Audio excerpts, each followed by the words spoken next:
Hello guys, welcome back to the channel, welcome back to the garage. So basically in this episode, we're picking up where the last one left off. Check that out if you haven't already.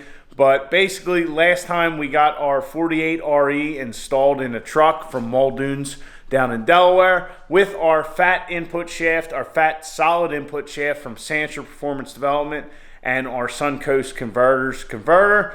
All that's in and buttoned up. All our bolting's done on the transmission itself. All of our cooler lines are in. Our drive shafts are in. All that kind of good stuff. Really the only things we have left to do to the truck or to the trans setup is to fill it with fluid and finish our shifter setup. So as you guys may know, we have our ratchet shifter here, our B&M ratchet shifter, because we will be starting the truck in manual first this year. Or from now on. So basically what that means is when you normally have your truck, your 48 RE, you have your shift lever. If you pull it all the way down into one, that's manual first. So what that does is that allows the rear band to apply to the drum. So that in turn is going to do is make the transmission stronger. So when we leave the line, we're going to leave a manual first. That band will be applied, strengthening up the case. We really run the risk of breaking the case on a transmission if we don't. And then as soon as we leave the line, we're going to shift it up into drive and let our anteater controller take over running the transmission. So basically we just have to make that one shift from manual first to drive, and that'll help to save the case so we're not destroying our transmission.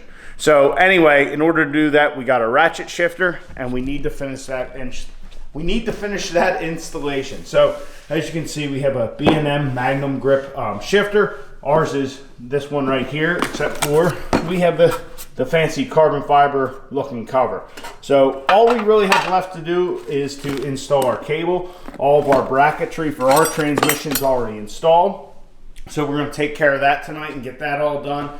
And I'll show you, this is very important that this is set right. But we also have our power steering reservoir tank we can put in. As you guys can see, I added a 3/4 fitting or barb to it. Originally it had a 3/8. As you can tell, my aluminum welding is not as spectacular as what was already on there. But we now have the correct barbs in order to install this.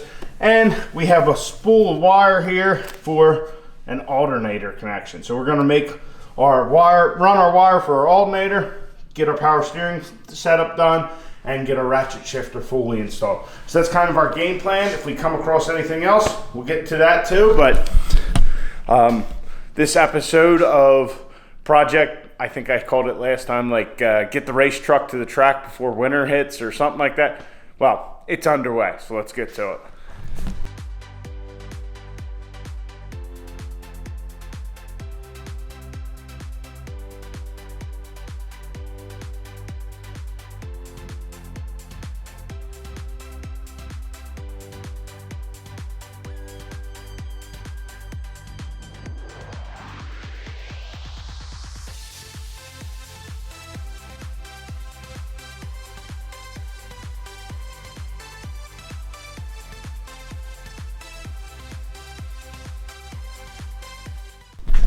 All right, so we are not going to be getting to our alternator wire tonight. I can't find my crimps for the other side, so rather than run it, I'll wait until I know that I have them or I find them. But we did get our power steering reservoir mounted. We got our two hoses coming off of there, our 3/4. The one goes to our power steering pump here, and the other actually goes down to the power steering gear underneath, and also has a T here to go to our hydro boost. So that's in.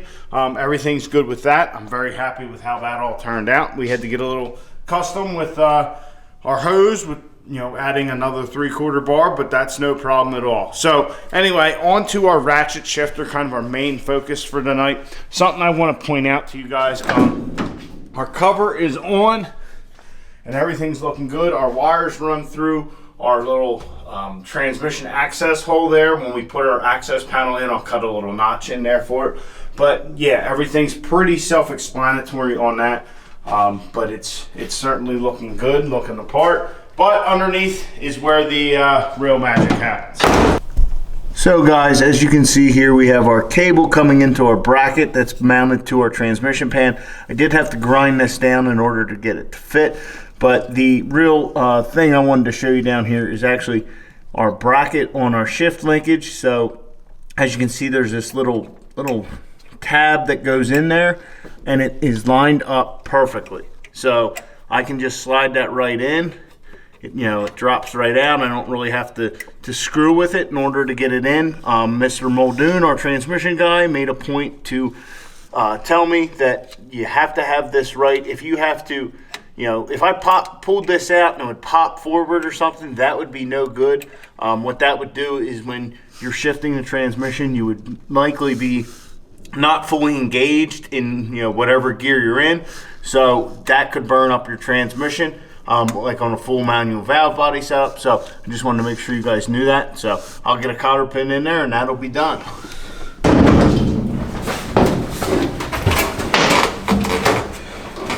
All right, so our ratchet shifter's fully installed.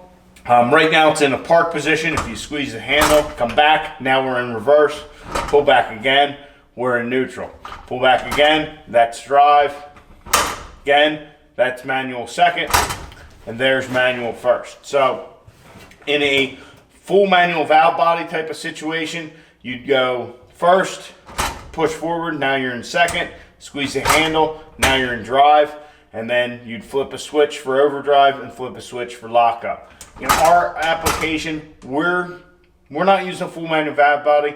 We're using our anteater controller from Firepunk to do our shifting for us.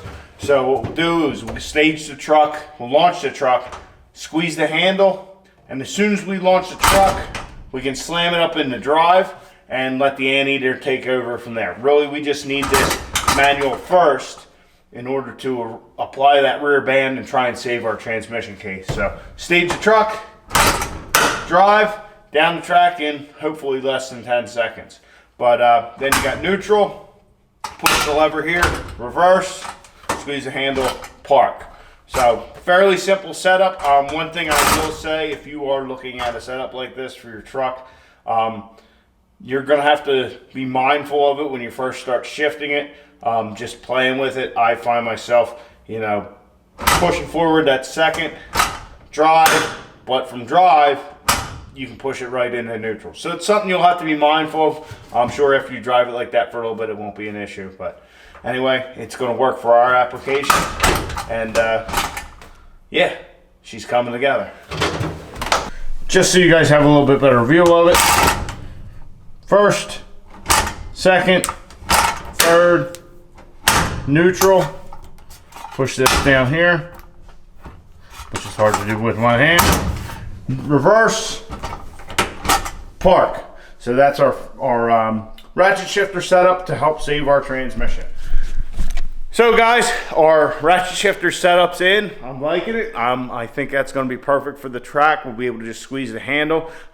There is another thing we can add to it later, which would be pretty trick. And we might get into that over the winter. We'll see. But anyway, we got that done. We got our power steering reservoir done. I know not a whole ton of big work done in the garage, but every little bit helps, and we're that much closer to getting this thing to the track. So anyway guys, I hope you enjoyed. Please like the video, subscribe to the channel. I'll catch you guys in the next one. Get out in your garage, get the wrenching on your truck.